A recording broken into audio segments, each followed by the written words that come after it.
After the sweet chilli jam and the roasted red pepper, this seemed like the obvious next one to try.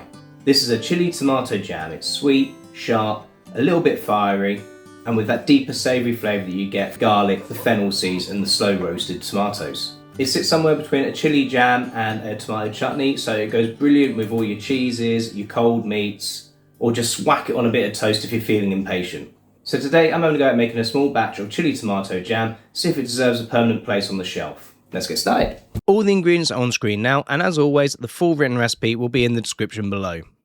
First, I'm going to heat 2 tablespoons of olive oil in the pan while I get the onions ready. Because this is more of a jam than a chutney, I'm finely dicing the onions rather than slicing them. I don't have a handy dicing gadget, so unfortunately you get to witness my slightly dodgy knife skills. But if you've never diced an onion before, the way I do it is cut it in half, leave the root end attached, slice lengthways, then carefully slice across it a couple of times before chopping down as normal. It should all fall apart into a fairly decent dice. This would do perfectly well for my jam, but feel free to critique my knife form in the comments.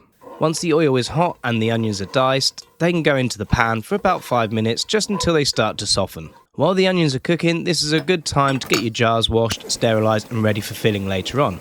I've got a full video coming soon on how I sterilise jars for jams and chutney, so make sure that you're subscribed if that's something you want to see.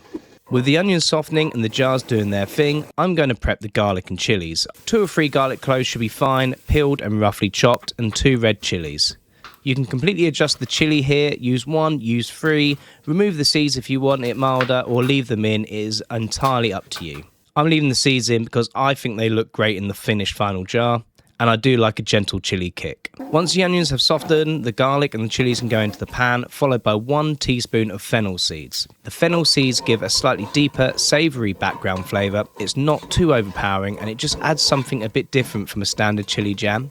While that's cooking, I'm going to weigh out 800 grams of tomatoes and quarter them. You can use whatever tomatoes you have to hand here.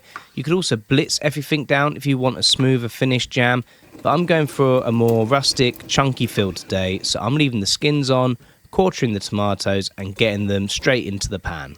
Once the tomatoes are in, it's time to add 250 ml of white wine vinegar and 300 grams of light brown soft sugar. Red wine vinegar would also work, but I'm using white wine vinegar to keep the flavour quite bright and sharp.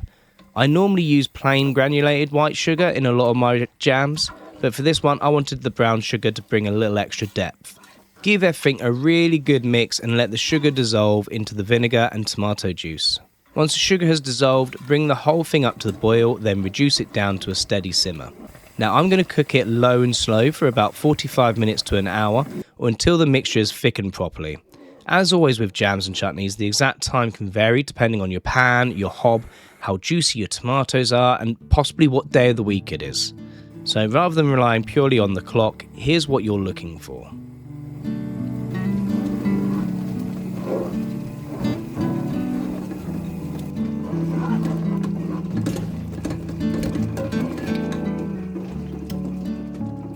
Hopefully you can see the transformation now. It's thick, sticky, glossy, the tomatoes have softened right down, and when I run the spoon through the pan it leaves a clear trail. That tells me this is ready for jarring.